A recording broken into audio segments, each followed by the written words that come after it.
말씀 보겠습니다. 사도행전 20장 15절에서 26절까지 합독하겠습니다. 모인 무리의 수가 한 120명이나 되더라. 그때 베드로가 그 형제 가운데 일어서서 가로되, 형제들아, 성령이 다윗의 입을 의탁하사 예수 잡는 자들을 지로한 유다를 가리켜 미리 말씀하신 성경이 응하였으니 마땅하도다. 이 사람이 본래 우리 수 가운데 참여하여 이 직무의 한 부분을 맡았던 자라. 이 사람이 불의의 짝으로 밭을 사고 후에 몸이 곤두박질하여 배가 터져 창자가 다 흘러나오니라. 이 일이 예루살렘에 사는 모든 사람에게 다 아겔다마라 하니 이는 피밭이라는 뜻이라. 시편에 기록하였으되 그의 거처로 황폐하게 하시며 거기 거하는 자가 없게 하소서 하였고, 또 일러서되 그 직분을 타인이 취하게 하소서 하였도다. 이러함으로 요한의 세례로부터 우리 가운데서 올리와 같은 날까지 주 예수께서 우리 가운데 출입하실 때에 항상 우리와 함께 다니던 사람 중에 하나를 세워 우리로 더불어 예수의 부활하심을 증거할 사람이 되게 하여야 하리라 하거늘, 저희가 두 사람을 전하니 하나는 바사바라고도 하고 별명은 유수도라 하는 요셉이요, 하나는 마띠아라. 저희가 기도하여 가르되 무사람의 마음을 아시는 주여, 이 두 사람 중에 누가 주의 택하신 바 되어 봉사와 및 사도의 직무를 대신할 자를 보이시옵소서. 유다는 이를 버리었고 제 곳으로 갔나이다 하고 제비부바 마띠아를 얻으니 저가 11사도의 수에 가입하니라. 아멘.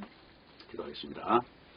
하나님 아버지, 오늘 또 말씀 앞에 불러주셔서 진실로 감사합니다.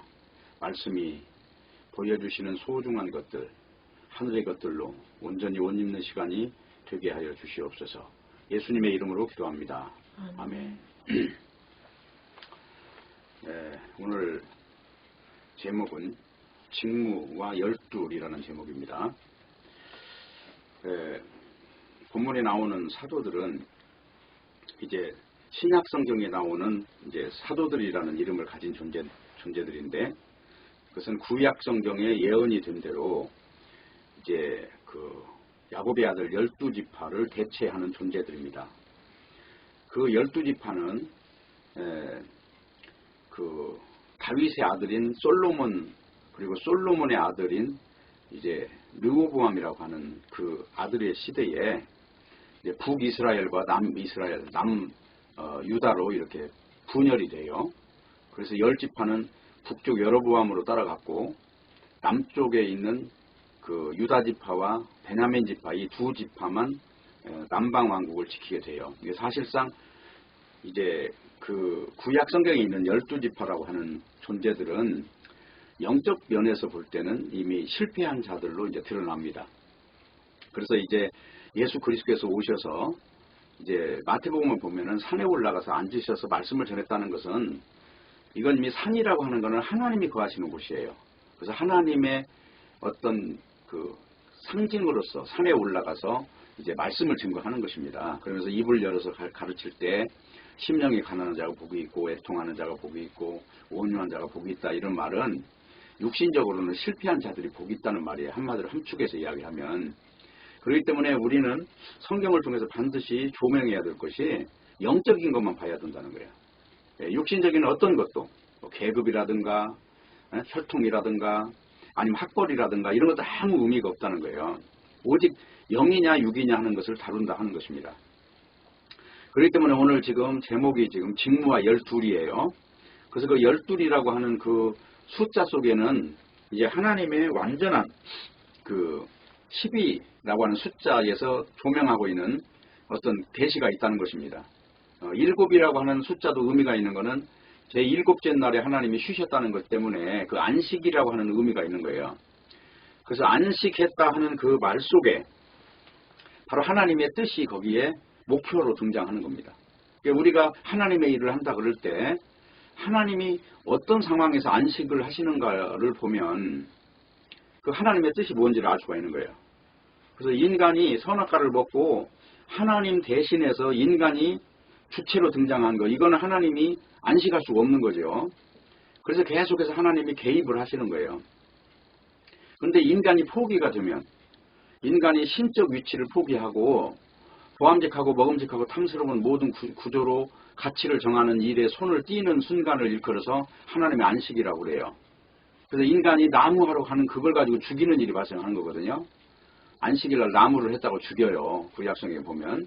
그건 뭐냐면 하나님의 목적에 지금 눈을 못 열었다는 얘기를 지금 하는 것이죠.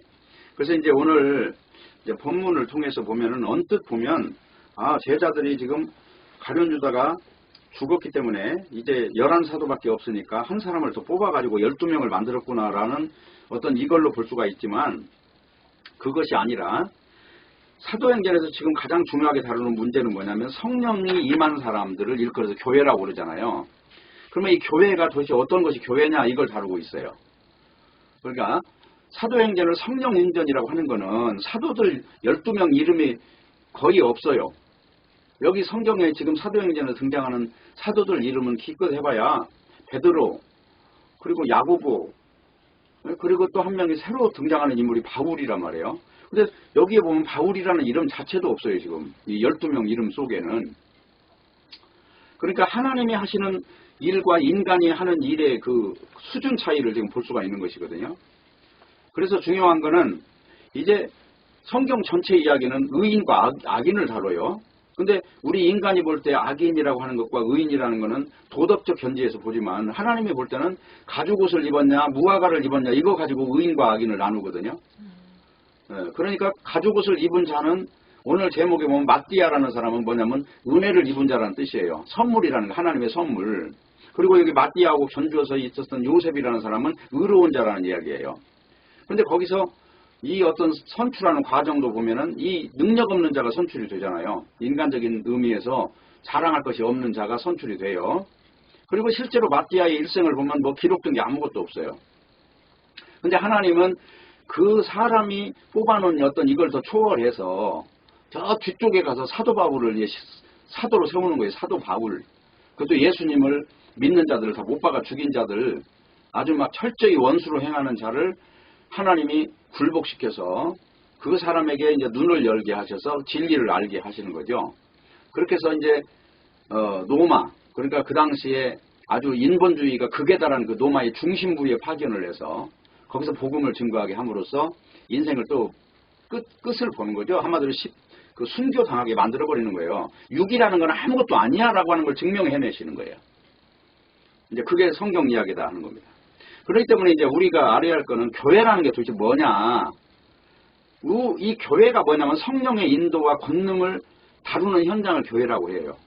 이게 어떤 인간의 학식이 등장하거나 뭐 지식이 다뤄지거나 그러면 아주 곤란하다. 성경은 절대 지식을 다루지 않는다. 지혜를 다룬다. 그러면 지혜는 뭐냐? 지식이라고 하는 거는 인간 육체가 살아가는데 필요한 어떤 요소들이겠지만 지혜라는 거는 인간이 죽은 자리에서 비로소 꽃피우는 게 지혜란 말이에요. 인간이 잘 살기 위해서 등장하는 것이 아니란 말입니다. 인간이 포기되는 현장에만 꽃이 피는 게 지혜라는 것입니다. 지식과 지혜는 전혀 달라요. 성분이. 지혜는 위로 왔고 지식은 땅에서 올라온 거예요. 보암직하고 먹음직하고 탐스럽다는 얘기는 다른 말로 말하면 육신의 정력과 안목의 정력과 이생의 자랑거리로 구성되어 있는 거라고 그랬잖아요. 그러면 인간이 추구하는 지식이 뭡니까? 육신의 정력과 안목의 정력과 이생의 자랑거리들을 더 확장하고 더 높이기 위해서 만들어진 게 지식이라는 거예요. 그래서 인간의 이름을 드높이고 인간 세상을 만들어 보겠다는 것이 바로 인본주의라는 거예요. 그 철학까지도 다 인본주의에서 나왔어요. 그러면 지혜라는 건 뭐냐? 헛되고 헛되며 헛되고 헛되니 모든 것이 헛되도 다 그 아는 현장을 지혜라고 한단 말입니다. 그것을 알아야 비로소 하늘에 전기줄이 연결돼 갖고 비로소 하늘에 빛이 들어오는 거예요. 그걸 알아야. 모든 게 헛되구나. 그러면 육으로 가졌을 때 모든 게 헛되다 그러면 이건 이것처럼 불행한 게 없어. 그런데 지혜에서 볼 때는 그것처럼 위대한 게 없다는 거죠. 전도서가 말하는 거는 지금 지혜의 눈이 열린 사람이 하는 말이거든요.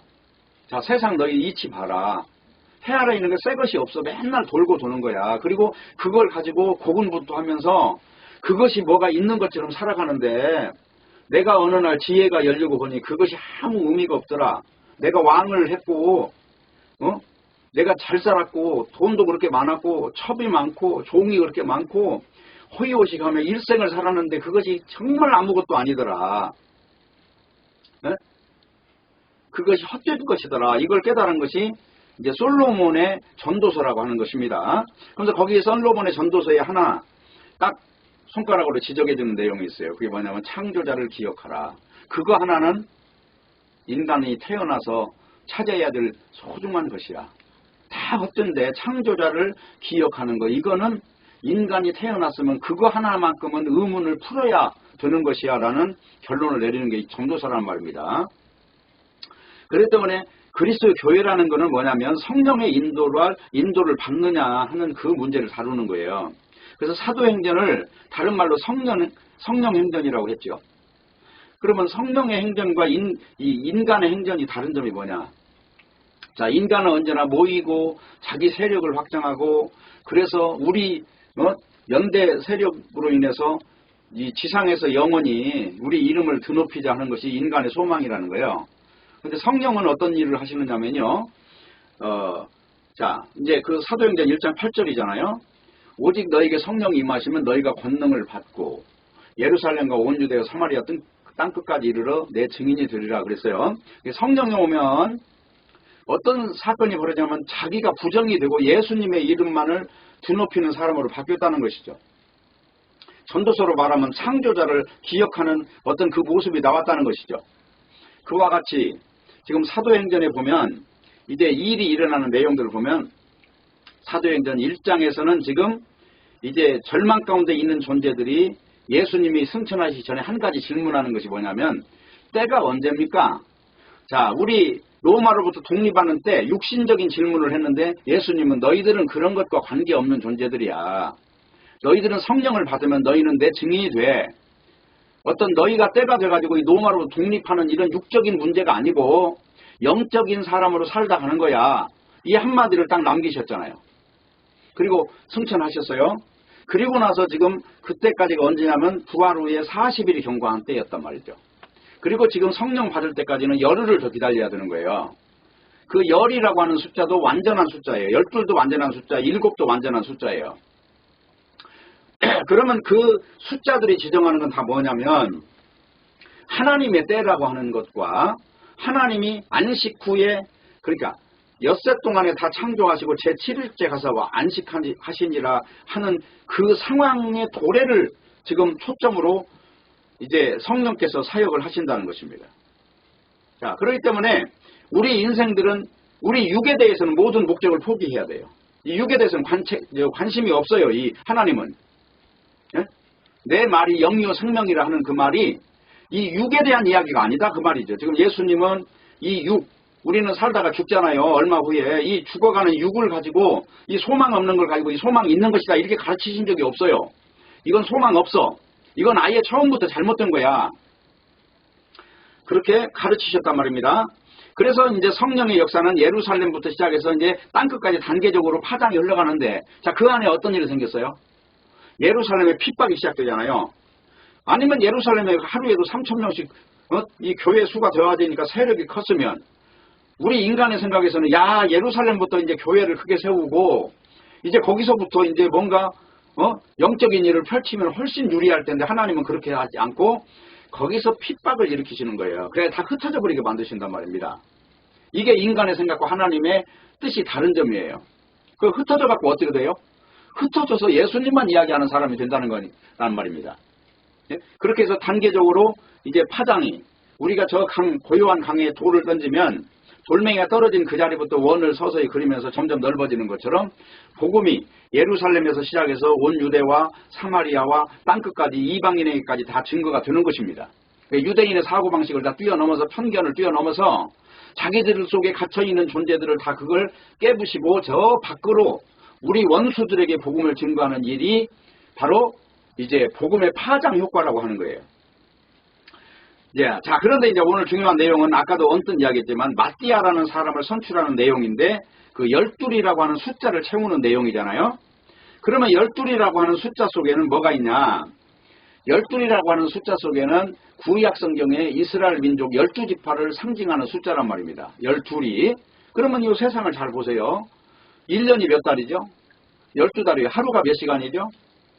원래는 그게 하루가 24시간이 아니고 12시간이었어요. 자시, 축시, 인시, 자축인묘, 진사오미 해고 12진법으로 다 계산을 세상 이치는.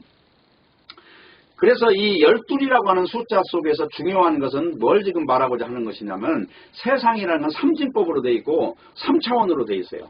그럼 1차원은 뭐냐? 1차원은 일직선이에요. 2차원은 뭐냐? 2차원은 바로 면이에요. 면. 일직선이 쭉 붙으면 이게 네모가 되잖아요. 여기 면이에요. 이게.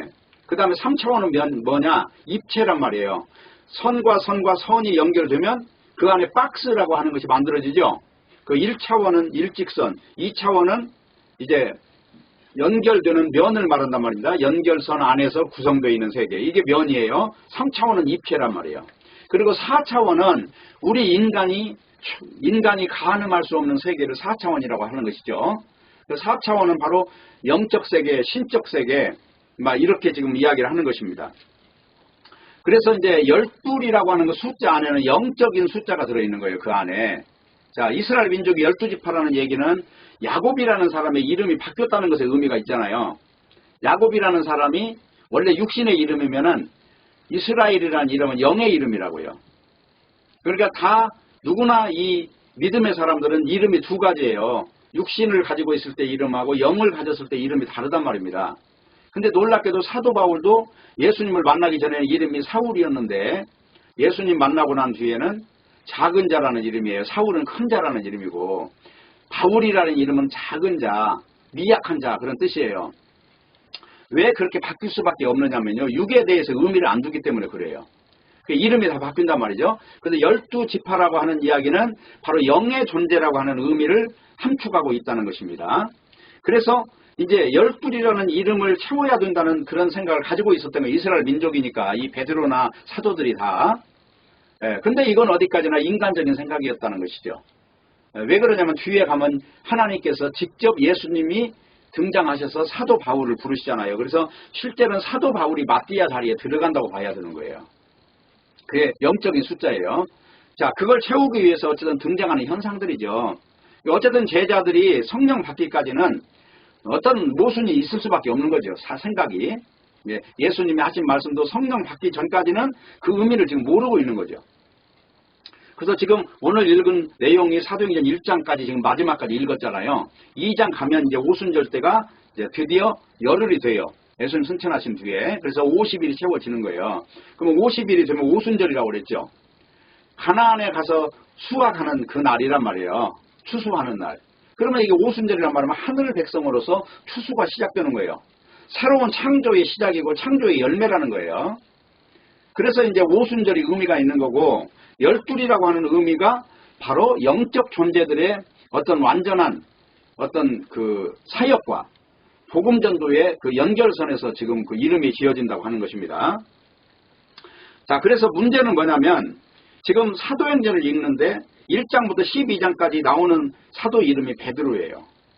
베드로인데 그 중에서 가장 중요한 언급이 있어요. 그게 뭐냐면 고넬료를 부르시는 거예요. 하나님이. 근데 고넬료는 누구냐면 이방인입니다. 하나님이 이방인을 부르는 과정까지 이 사도들, 유대인들 뇌 속에서는 굉장한 이 번민을 하는 거예요. 어떻게 하나님이 이방인을 받으시는가 도대체. 그러면서 나중에 결국은 이방인을 받는 것에 대해서 수용을 하게 돼요. 수용을 하는 내용이 이제 나오는데 어쨌든 1장부터 12장까지가 베드로에 관한 내용이고 13장부터 28장까지가 사도 바울에 관한 이야기예요. 행적이 기록되는 게. 그런데 이제 중요한 건 아까도 말했지만 마띠아라는 이름은 등장하지 않는데 반해서 사도 바울의 이름이 등장을 하죠. 그러면 인간 세계에서 지금 표면적으로 나타나 있는 어떤 제자들의 이름과 숨겨져 있는 제자들의 이름이 많이 상이하다는 것을 알게 될 것입니다. 그래서 이제 로마의 중심부에 누구를 투입하냐면 사도 바울을 투입을 하는 거예요. 그래서 인간의 의도와 전혀 다른 결과를 보게 되는 것이 이제 복음의 어떤 현장에서 일어나는 일이란 말입니다. 자, 그리고 이제 중요한 거는 이 일과 하나님의 일이, 그러니까 인간의 일과 하나님의 일의 차이인데 사도행전에서 강조하는 점은 뭐냐면 스데반이라고 하는 어떤 그 집사 이야기가 등장을 해요.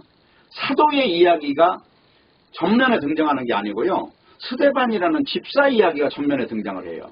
그리고 또 하나 등장하는 사람이 빌립이에요, 빌립. 집사들이에요, 다. 그리고 또 하나, 아까 말했듯이 고넬료라고 하는 그 사람이 등장을 해요. 그리고 바울이 등장하고 바나바가 등장을 해요. 그리고 이방 선교의 본산지라고 하는 이제 안디옥이라고 하는 이제 그 선교지가 그 이방인의 중심부가 이제 등장하는 그런 내용으로 이제 기록이 되는 거예요. 그러면 지금 이런 이야기를 의사 누가가 강조하는 목적은 뭐냐면은 계속해서 육에 의해서 영은 핍박을 당하는데 결론은 핍박당하는 현상이 언제나 승리로 바뀌더라. 이걸로 지금 말하고 싶은 거예요, 의사 누가는. 그리고 표면적인 어떤 겉모습이 아닌 저 이면적인 세계에 하나님이 일을 하시는 모습은 이런 것이다 하고 보여주고 싶었던 것입니다. 왜 그러냐면은 의사 누가는 지금 누가복음을 기록했잖아요. 그리고 나서 의사 누가가 기록한 누가복음의 후속편이 지금 사도행전이에요. 그러니까 누가복음에서는 뭐냐면 예수님이 이 땅에 오시고 십자가에 해받으시고 승천하신 데까지 기록이 되어 있고, 그리고 사도행전은 승천하시고 난 뒤에 이제 예수님이 육신을 벗고 이제 영으로 제자들 속에 오셔서 그 제자들을 이끌고 가신 내용을 기록한 게 사도행전이라는 거죠. 그러면 예수님이 영으로 오셨을 때 그 제자들과 그 집사들의 차이가 있느냐 없느냐라고 하는 질문이 당연히 생기겠죠. 없다는 거예요. 아무 그런 차이가 없다. 오직 직분이라고 하는 건 성령 받으면 다 똑같은 현상이 생길 뿐이다. 사도의 터가 예수님이 이 땅에 오셔서 3년 동안 함께 숙식을 같이 하면서 다녔던 모든 것을 보고 느끼게만 만들었던 거예요. 그리고 그걸 증거했는데 이 집사들은 그걸 그대로 받은 것이죠. 한마디로 보지 않고 믿은 존재들인 것이죠. 자, 그러니까 어쨌든 지금 이방인을 뽑아가지고 복음을 전하는 내용도 쇼킹한 이야기고, 그리고 마띠아 대신에 바울을 부르시는 이야기도 쇼킹한 이야기고, 어쨌든 그 안에서는 하는 일은 복음이 도대체 뭐냐 하는 거예요. 그러면 여기서 중요한 건 뭐냐, 여기 유다라고 하는 사람이 도대체 왜 그 사람은 제자의 직무를 버렸을까 하는 거죠. 그 이유가 뭡니까? 딱 단편적으로 하나만 질문에 답변을 한다면 뭐예요? 육신으로 살았다는 것이죠. 육신으로. 영을 보지 못하고 육신으로 살았다는 거죠. 예수님이 맨날 오셔가지고 나는 십자가에 죽어야 하리라. 죽어야 하리라 하는 거하고 지금 자기가 재물을 맡은 사람이잖아요. 저 돈꾀짝을 맡은 사람이라고요. 돈을 얼마든지 빼돌릴 수 있는 사람이야. 한마디로 보암직하고 먹음직하고 탐스러운 모든 권리를 다 가진 자예요. 이게 유다가. 근데 예수님이 영의 이야기 하니까 그런 예수는 필요 없다고 해서 버린 거란 말이에요. 그러니까 이 일이 십자가상에서 양쪽 강도에게 일어난 일이잖아요. 오른쪽 강도는 구원을 받았고 왼쪽 강도는 버림을 받았죠. 그 이유가 뭐예요? 왼쪽 강도는 육신을 구원하시오라고 말했던 거고, 오른쪽 강도는 당신의 나라에 죽은 다음에 나 기억해 주세요. 이 차이밖에 없잖아요. 지금 여기 가룟 유다도 예수님을 대할 때 육으로 대했다고 하는 것이 가장 치명적인 것이다. 오늘날도 마찬가지잖아요. 교회를 한다, 복음을 전한다. 아무리 그가 복음을 전해도요, 육적 요소가 거기에 끼어 들어가면 그는 가룟 유다밖에 안 되는 것입니다. 육의 사도로서 대명사예요. 여기서 가룟 유다는. 그래서 그 이름 대신에 마띠아라는 이름을 상징적으로 보여주는 것은 내세울 게 없는 자, 마띠아라는 이름. 요셉이라는 사람은 의로운 자라고 그랬잖아요. 남보기에 굉장히 능력 있고 실력 있는 사람이에요. 근데 마띠아라는 사람은 내세울 게 없는 자, 하나님의 선물을 받을 수밖에 없는 자, 이런 이름으로 등장하는 거예요. 그렇기 때문에 성경에서 강조하는 것은 아까도 얘기했던 스데반이나 빌립이나 고넬료나 바나바나 이런 어떤 이름도 없는 사람을 통해서 하나님의 사역을 입증해내는 것을 보면 표면적인 문제보다는 이면적인 문제 안에서 성령께서는 사역을 하시는구나.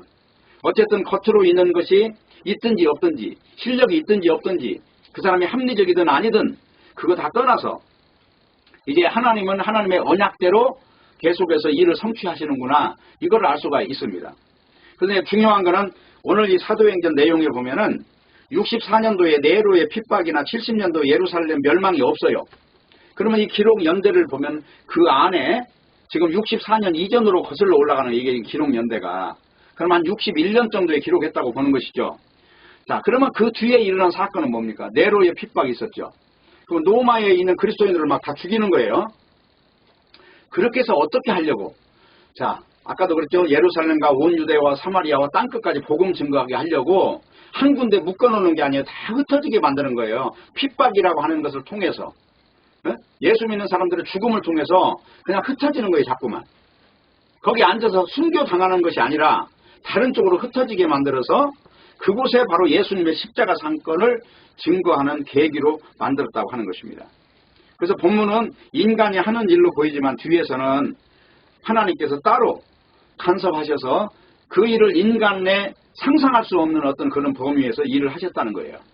자, 오늘 이제 그런데 중요한 거는 뭐냐면 오늘 사도행전 지금 1장 오늘 이제 마지막 설교인데요. 여기 보면은 무슨 내용이 나오냐면 베드로가 이런 말을 하잖아요. 시편 69편 25절을 가지고 지금 그 시편 69편 25절 한번 보세요. 시편 69편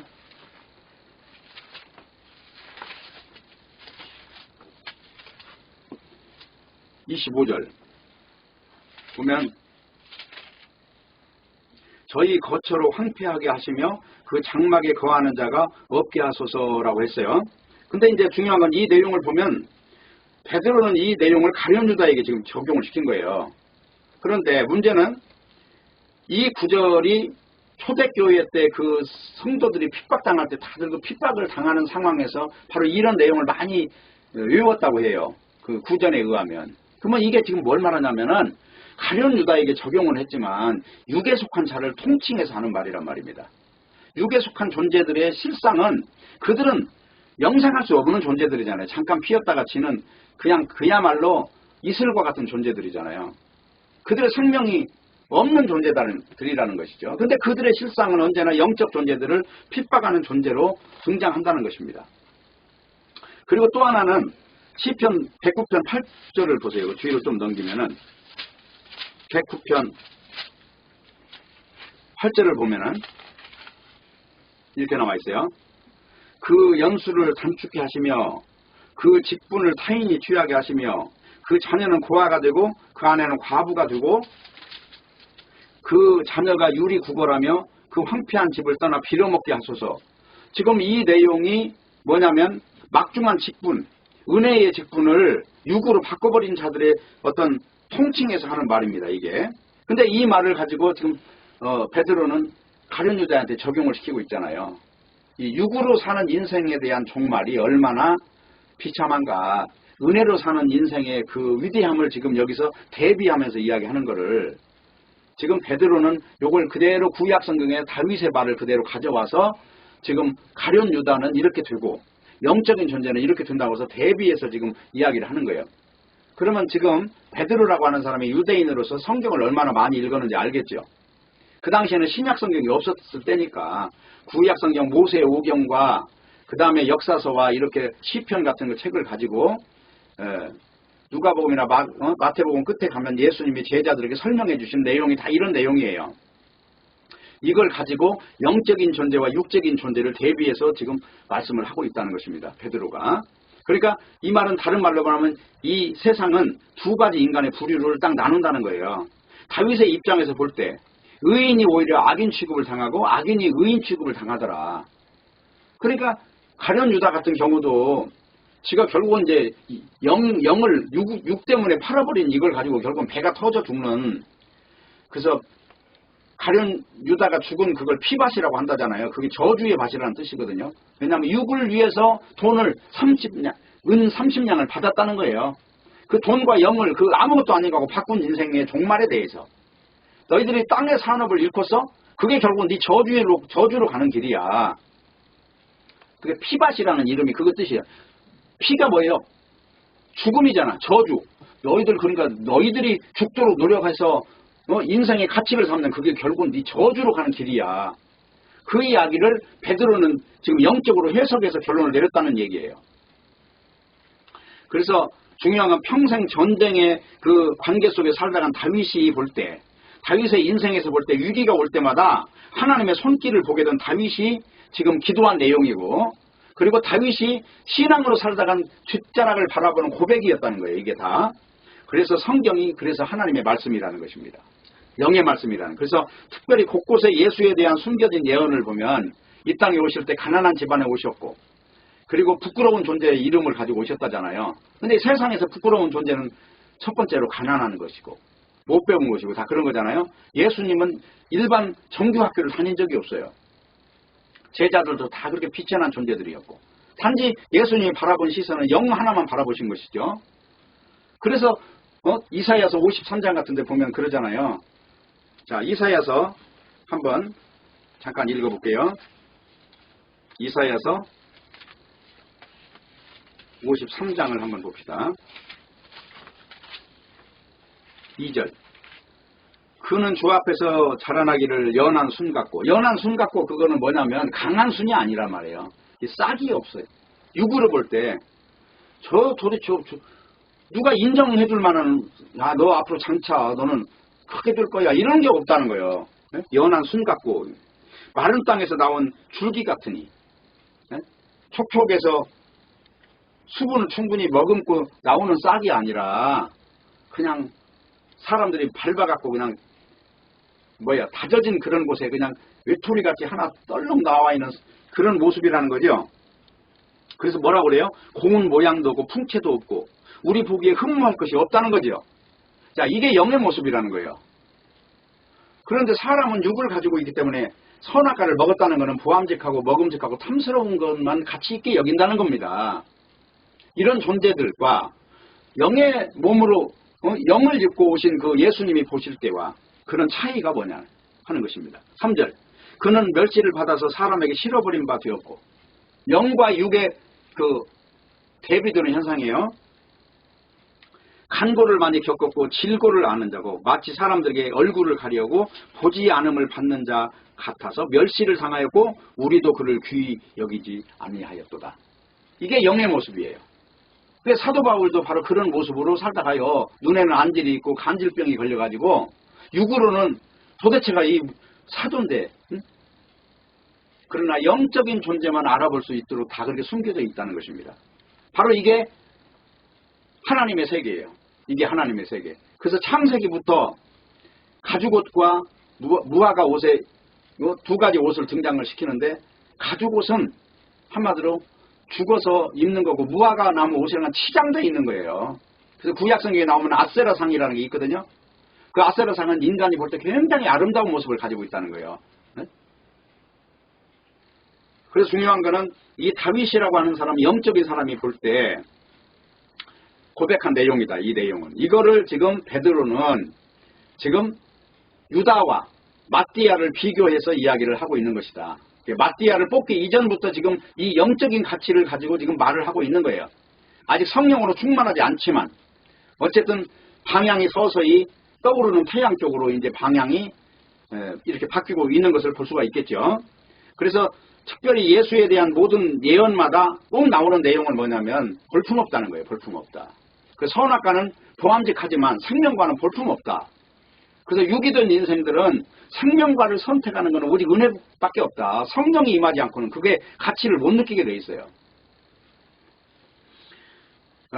자, 어쨌든 이제 중요한 거는 아까 지금 마띠아라는 존재는 은혜를 입을 수밖에 없는 존재라는 말씀을 드렸고, 반면에 그 요셉이라고 하는 사람은 굉장히 그래도 밖에서 볼 때 내용이 차이 있다 하는 것을 말씀을 드렸어요. 그래서 그게 고린도전서에 보면은 예수파, 바울파, 아볼로파, 개바파 이렇게 나누는 것도 다 이게 육신적으로 우월한 것을 줄 서 있는 모습으로 봤다는 것이었고, 그래서 고린도전서에 가장 강조하는 얘기는 뭐냐면 내가 십자가 위에는 아무것도 말하지 않을 거야, 이것이에요.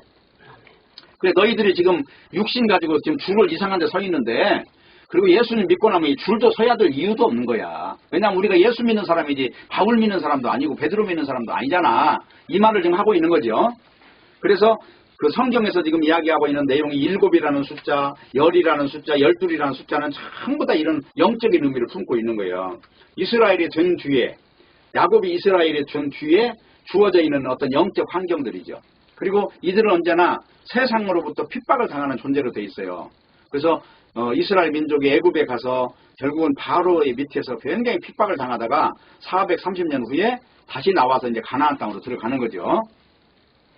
자, 중요한 거는 뭐냐면 이제 12이라고 하는 숫자는 아까도 말했지만 3차원이라고 하는 것을 곱하기 넷으로 해보세요. 넷은 동서남북이 넷이에요. 그럼 온 세상이 되는 거죠.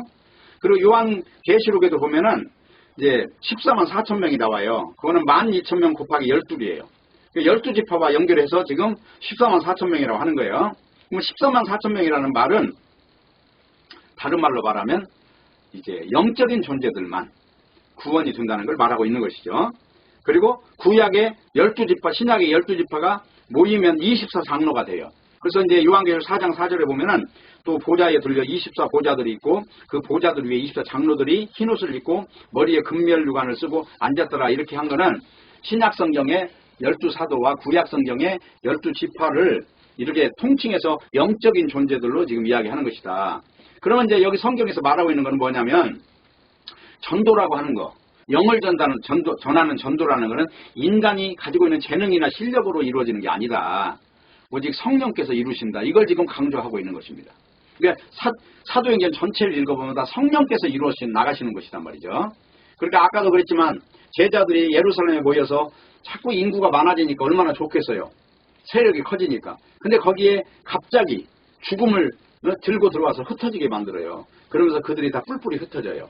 흩어지면서 또 가서 점점 세상 널리 퍼져서 복음을 증거하는 일이 발생했다는 것이죠. 그거는 성령이 전도하는 게 틀림없잖아요. 자, 그리고 이제 오늘 읽었던 그 아까 말했던 시편 69편, 109편 이런 내용들은 결국은 영적인 존재와 육적인 존재의 차이를 지금 이야기하는 거예요. 그러면 왜 구약성경은 이제 실패로 끝났느냐? 구약성경은 아까도 그랬지만 12지파가 있었는데 그 12지파 중에 10지파는 북이스라엘이에요. 여로보암 쪽으로 간 지파단 말이에요.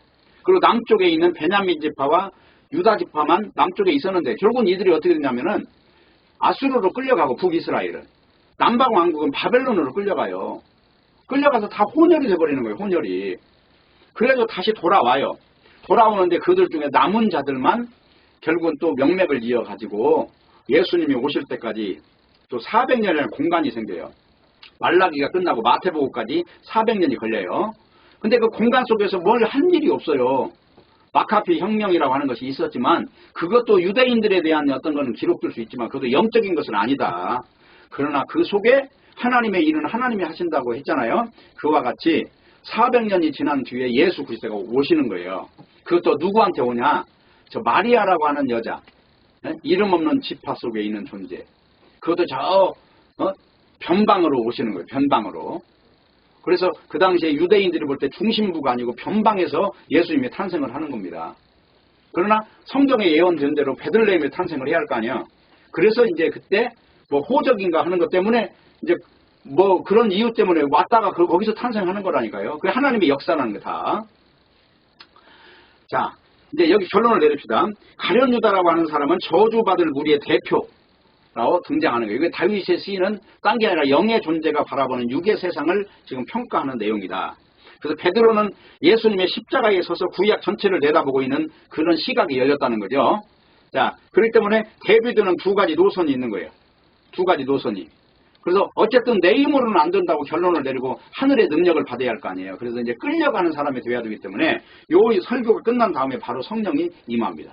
그리고 베드로는 그때부터 담대하게 이제 복음을 증거하기 시작했다는 것입니다. 그래서 교회됨이라고 하는 것은 뭐냐면 결국은 숫자가 줄어들더라도 복음만 전하면 된다는 거예요. 그래서 역사와 묵시의 차이는 인간이 보암직하고 먹음직하고 탐스러운 세계에 갇힌 인간은 판단할 수 없다는 거예요. 묵시라고 하는 것은 어떤 것도 가치를 매길 수가 없어요. 때로는 사람이 다 떠나도 부흥이 되기 시작하는 것은 그 자리니까. 그래서 신자는 나의 뜻과 꿈이 이루어지는 걸 희망하기보다는 우리가 주님으로 고백하는 예수님의 뜻이 뭔지 이걸 볼 줄 알아야 된다는 것입니다. 좋든 싫든 주님의 말씀이 기준이 돼야 된다는 것입니다. 근데 그 말씀이 기준이라면 영적인 거예요.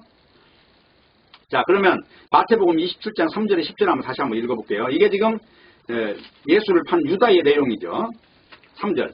때에 예수를 판 유다가 그의 정죄됨을 보고 스스로 뉘우쳐 그 은 30을 대제사장들과 장로들에게 도로 갖다 주며, 그러니까 은 30이라는 게 지금으로 말하면 그게 뭐 몇백만 원 정도 되는 돈인지는 모르겠어요. 그런데 그거를 다시 돌려줘요. 근데 문제가 뭐냐면 유다가 그의 정교됨을 보고 스스로 뉘우쳤다는 거죠. 자, 이거는 어디까지나 육적인 후회에 불과한 거예요. 육적인 후회. 이 사람이 영적인 노선을 알지 못하고 육으로 산 인생의 종말이에요, 이게. 4절. 가로되 내가 무지한 피를 팔고 죄를 범하였도다 하니 저희가 가로되 그것이 우리에게 뭔 상관이 있냐? 자, 쉽게 말하면 죄를 범하면 책임지는 자가 있는 거예요. 자, 이 사람이 이 예수를 팔 때 그 대제사장 앞에 자기 옷을 벗어서 던졌다거나 그런 일이 없다는 거죠. 자, 내가 책임지겠다, 내 운명에 대해서. 자, 그런 내용이 지금. 그래서 5절. 유다가 은을 성수에 던져놓고 물러가서 스스로 목매여 죽은지라. 이 실상에 대해서 지금 유다는 아직도 지금 영이 무엇인지에 대해서는 모르는 거고 육의 판단력으로 모든 걸 판단하고 있는 거죠. 죽었어요. 죽었음에도 불구하고 그는 육에 묶여 있었던 존재다. 6절. 대제사장들이 그 은을 거두며 가로되 이것은 핏값이라. 성전고에 넣어둠이 옳지 않다. 성전이라는 건 거룩한 곳인데 이 죽은 값을 거기다 넣으면 안 된다고 생각을 해가지고 결국 어떻게 했다고요? 7절. 은혼한 후에 토기장이의 밭을 사서 나그네의 묘지를 삼았으니. 토기장이가 뭐예요? 그릇 굽는 자. 그게 한마디로 막 열에 달아갖고 농사도 안 되는 그런 땅. 한마디로 저주받은 죽음, 시체나 묻는데 딱 안 나는 땅으로 만들었다는 거죠. 이에 선지자 예레미야로 하신 말씀이 이루었나니 저희가 그 정가된 자 곧 이스라엘 자손 중에서 정가한 자의 가격 곧 은 30을 가지고 토기장의 밭값으로 주었으니 이는 주께서 내게 명하신 바와 같으니라 하였더라. 지금 여기 보면 기역이라고 써졌죠. 여기 요 기역이라는 거는 관주가 달려 있어요. 이건 스가랴서의 이야기를 여기 보면 예레미야라고 말을 했잖아요. 그 딴 게 아니라 구약 성경 전체를 이스라엘 사람들 그 당시에 다 선지자의 대명사가 예레미야였어요. 그러니까 선지자의 글에 그 말을 지금 하는데 여기서 예레미야라고 표기가 된 것이다. 근데 실제로는 스가랴서에 있는 이야기예요. 이걸 가지고 이제 인용을 하는 것입니다. 그래서 이제 중요한 거는 뭐냐면 은 30이 팔아넘기고 자신은 목매에서 죽었다. 그래서 은 30으로 토기장의 밭을 사서 나그네 묘지 만들었다는 것입니다. 그러면 토기장이가 자기 마음대로 그릇을 만들 수 있는 권한이 있죠. 근데 이제 그거는 토기장이를 빗대서 말하는 영을 지금 설명하려고 하는 말이고 중요한 거는 우리가 오늘날도 예수님의 은혜를 입었다면 은혜를 입을 자격이 있어서 입은 게 아니에요. 오히려 우리는 은혜를 입을수록 교인 중에 괴수라는 걸 알아야 되는 것이고 정말 이게 우리가 어떻게 보면은 내 속에는 유다가 죽고 마띠아가 들어오는 어떤 뒤바뀌는 현상을 항상 거듭남이라고 그러잖아요. 오늘 이런 말씀을 통해서 우리가 알아야 되는 거는 나는 두 가지를 가지고 있다. 유다를 가지고 있고 마띠아를 가지고 있는 존재다. 근데 그것마저도 하나님은 바울로 바꾸시는 것이다. 하나님은 전혀 인간의 이름을 내세울 수 없는 어떤 형태로만 이끌어 가셔요. 그래서 복음을 증거하는 곳은 놀랍게도 인간이 자랑스러운 자리에는 복음이 전해지지 않습니다. 왜? 인간이 시인하는 현장이 생겨요. 반드시. 어떤 인간이 똑똑한 인간, 잘난 인간, 지식 있는 인간이 하나 딱 나와 있으면 인간들은 그 인간이 예수님인 것처럼 따른단 말입니다. 근데 그거 자체가 벌써 육을 섬기는 일이에요. 네. 이 세상에 어떤 육도 가치가 없습니다. 네. 그것만 분명히 알아야 됩니다. 그렇기 때문에 사도 바울은 십자가 위에는 자랑할 게 아무것도 없다고 그냥 말을 한 거예요. 뭐 인간이 그래서 자기가 그런 이야기야. 내가 베냐민 집하고 8일 만에 할례를 받았고 내가 공부를 가말리알의 문회에서 공부를 했고 내가 사내들인 공연이었는데 왜 내가 자랑할 게 없냐. 근데 사도 바울은 뭐라고 그래요? 내가 자랑할 건 다 배설물이다. 다 배설물. 배설물이라는 거는 한마디로 말해서 아주 더러운 거잖아요. 이건 가까이 하면 아주 그냥 흉측한 것을 배설물이라고 하잖아요. 근데 우리 인간들은 그 배설물을 자랑 삼아서 늘어놓는다는 겁니다. 그러다 보니까 복음과 거리가 먼 존재가 돼서 어느 날 복음을 전한다고 하는 곳에 가보면 항상 인간이 등장해 있고 그래서 그 인간을 따라서 파벌이 형성이 되고 그래서 어느 날 그 인간이 사라지면은 이제 복음이 마치 없어지는 것처럼 그러나 복음이라고 하는 것은 이 성경책이 있는 한은 그대로 있는 거예요. 복음은. 이 성경을 설교를 잘하든 못하든 어떤 잘난 인간이 설교를 하든 못난 인간이 설교를 하든 영적인 일은 그대로 멈추지 않고 진행되고 있고 우리가 알 수 없을 뿐 하나님의 일은 하나님이 완전하게 진행하신다고 하는 것입니다. 자, 결론을 내릴게요. 우리는 유다의 자리에 마띠아가 세워졌다는 거예요. 아까도 이야기했지만 그래서 나 자신은 유다이면서도 마띠아다. 그러나 하나님은 우리가 생각하는 인간상을 만들어가는 게 아니라 하나님이 원하는 인간상을 통해서 하나님만 나타나는 복음을 증거하는 것입니다. 그래서 전도라고 하는 것은 교회에 사람을 채워넣는 것이 아니다. 가장 중요한 문제예요. 전도는 뭐냐? 영을 전하는 건데 어떻게 육을 채워가지고 영으로서 말할 수 있느냐 하는 것입니다.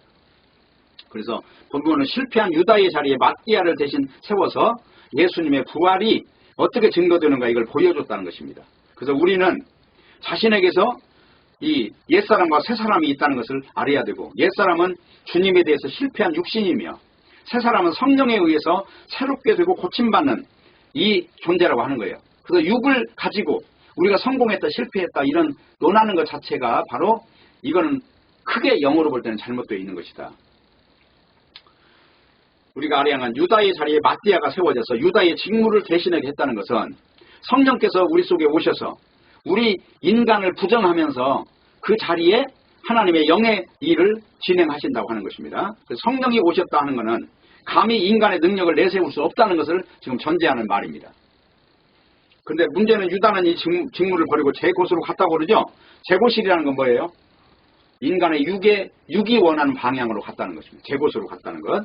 그래서 우리가 원하는 자기의 길을 갔다 이런 뜻이 되는 거예요. 제 곳으로 갔다는 것은 하나님 아버지 내 원대로 마시고 아버지의 원대로 하시옵소서 그러잖아요. 내 원대로 하는 거 뭡니까? 잘 먹고 잘 살고 보암직하고 먹음직하고 탐스러운 세계에서 만족하는 길이죠. 그런데 성령은 이 길을 멸망의 길로 지금 말씀을 하고 있는 것입니다. 그래서 우리는 나의 뜻으로 가는 존재들이 아니라 예수님이 가게 하시는 곳으로 가야 될 사람들이에요.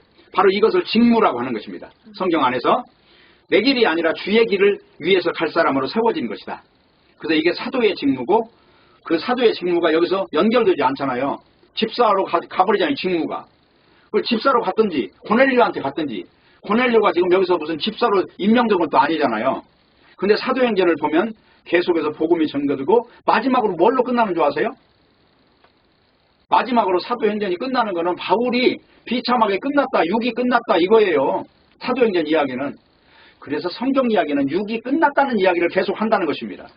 그래서 아까 서두에 말했듯이 헛되고 헛되며 헛되고 헛되니 모든 것이 헛되도다. 이 육으로 보는 모든 것이 헛되다고 하는 이것을 가지고 지혜가 열렸다고 하는 것입니다. 오직 이 일을 위해서 도구로 부름받았다는 거. 오늘 이걸 갖다 직무의 어떤 모양인 것이고 또 열둘이라고 하는 것이 지향하는 것은 딴 게 아니고 영적 세계라는 것입니다. 사도가 왜 열둘이라는 숫자를 그토록 채워야 되는가 하는 것은 열둘이라는 숫자가 아니라 하나님의 안식이라고 하는 것에 목적해서 인간은 할 일이 없고 오직 하나님이 다 하셨다 하는 것을 고백을 하는 것이고, 자, 엿새 동안에 하나님이 다 창조하셨죠. 다 창조하셨으면 만족이 있어요 없어요? 다 창조했으면 만족이 있어야 하는데 인간은 만족을 못하고 자기가 일을 하면서 하나님을 만족시키겠다고 하는 거예요.